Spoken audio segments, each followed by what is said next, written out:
Chapter 33. They made it to America. Centipede's knocking off those strings of silk and letting seagulls go so that the peach slowly goes down to earth. Far below them, in the city of New York, something like pandemonium was breaking out.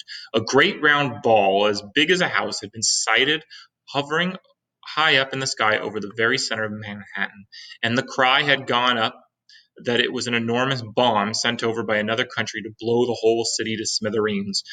Air raid sirens began wailing in every section. All radio and television programs were interrupted with announcements that the population must go down into the cellars immediately. 1 million people walking in the streets on their way to work looked up at the sky and saw the monster hovering above them and started running for the nearest subway entrance to take cover. Generals grabbed hold of telephones and shouted orders to everyone they could think of.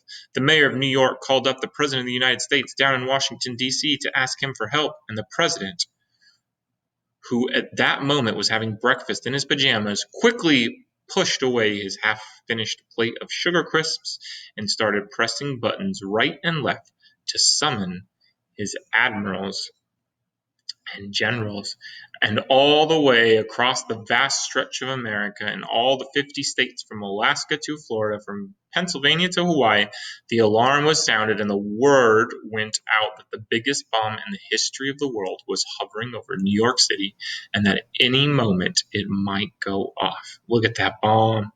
We know better, though. That's not a bomb. That's James and his buddies on a peach. But they don't know what it is, so they're going crazy. Chapter 34.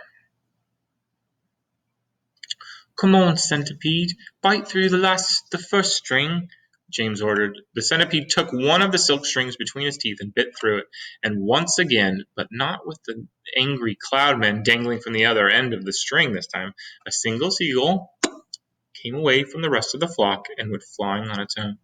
Bite another, James ordered. The centipede bit through another string. Why aren't we sinking? We are sinking. No, we're not.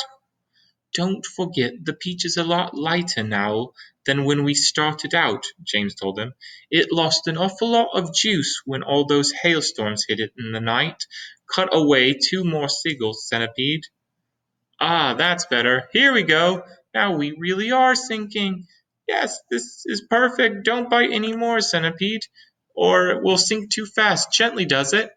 Slowly the great peach began losing height, and the buildings and streets down below began coming closer and closer. Oh, do you think we'll all get our pictures in the papers when we get down? The ladybug asked. My goodness, I've forgotten to polish my boots. Everyone must help me to polish my boots before we arrive, said the centipede. Oh, for heaven's sake, said the earthworm. Can't you ever stop thinking about...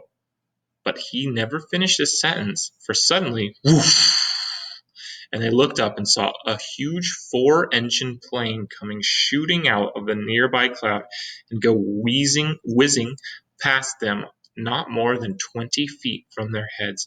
This was actually the regular early morning passenger plane coming in from New York to Chicago, and as it went by, it sliced right through every single one of the silken strings, and immediately the seagulls broke away, and the enormous peach, having nothing to hold it up in the air any longer, went tumbling down to earth like a lump of lead.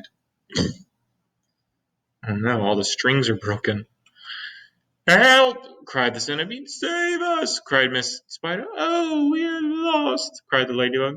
Oh, this is the end! Cried the old green grasshopper. Oh, James, do something, James! Quickly do something! I can't. I'm sorry. Goodbye. Shut your eyes, everybody. It won't be long now, said James. How are they going to save this problem? We'll find out later on Chapter 35.